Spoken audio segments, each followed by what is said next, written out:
So I saw a video on YouTube the other day, and it was a really smart video by Ryan Humiston, and it was titled, "Why Your Biceps Are Not Growing." And his tip in the video, he says, is opposite of pretty much every other video on YouTube, because he's saying that to grow your biceps, you should actually eliminate the full range of motion, you should not go heavy, and you should do 20 to 30 rep range. So let me show you exactly what he means. So the punchline of his video is you want to maintain activation on the bicep, and by coming all the way down here and coming all the way up here, on certain types of curls, you're obviously not really working your bicep all the way up here. You're not really working your bicep all the way down here. So I call this the activation plane. I know I've mentioned this in other videos. So what he demonstrated in the video here is on a bicep curl, you're stopping right here, you're stopping right here. You're staying in that activation plane, and you want to go 20 to 30 repetitions. Now, the reason that I made this video is because there's another type of curl where you actually utilize full range of motion.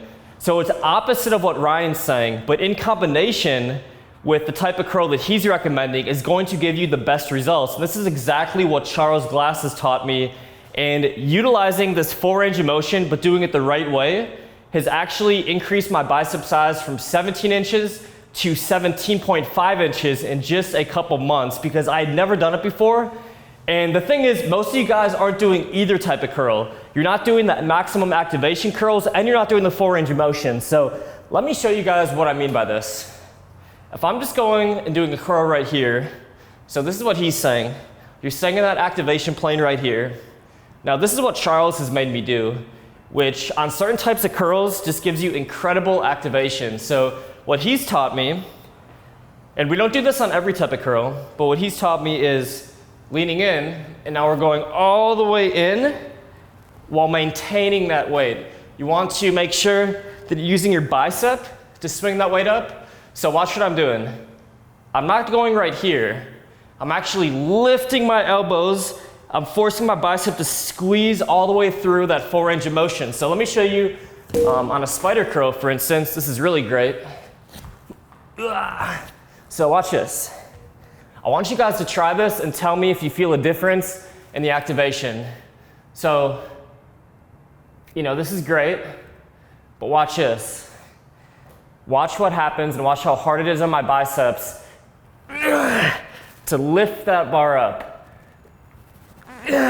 And this is what Charles Glass does with all of his Mr. Olympia competitors. This is what he teaches, because the full range of motion in the bicep, I feel activation all the way up here when I'm not swinging the weight, when I'm lifting my elbows and using my biceps to get that last part of the concentric rep in. I'm using all biceps if I'm doing it the right way. Yeah, if I'm swinging right here and if I'm swinging right here, I don't feel it. But if I lift my elbows, squeeze and contract, go down slow and controlled, that of course is going to be all bicep. So you guys might be confused, what type of curl is best? The punchline of the video is there is no one type of curl that is best. The perfect bicep workout, in my opinion, is tying in what Ryan says, do one exercise that you feel the most activation on, do 20 to 30 repetitions, just keeping that bicep in the perfect activation plane. So I really feel the seated dumbbell curls a lot when I do that, but on other exercises, I don't quite feel it as much. So pick the exercise that you have the best mind-muscle connection with, do 20 to 30 reps, perform that for 3 to 4 sets.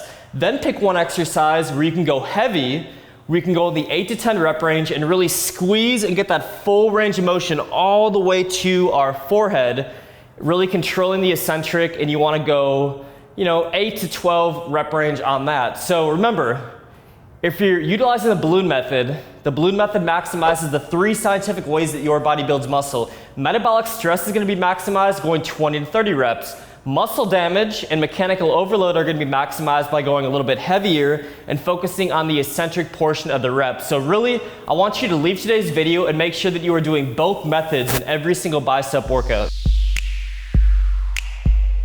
Guys, these little activation techniques in combination with the balloon method is so powerful because if you can be a master at activating every single muscle group in your body, the only thing that you really need to worry about is your intensity. But if you're doing the balloon method, you're maximizing the 3 scientific ways that your body builds muscle mass, so you really have nothing to worry about.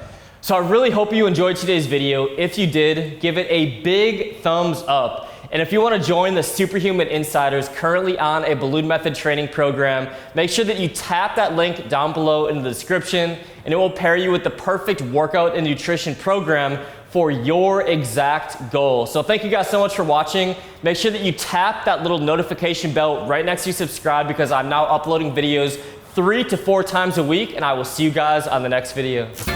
You ain't got no games. You ain't lift no weights.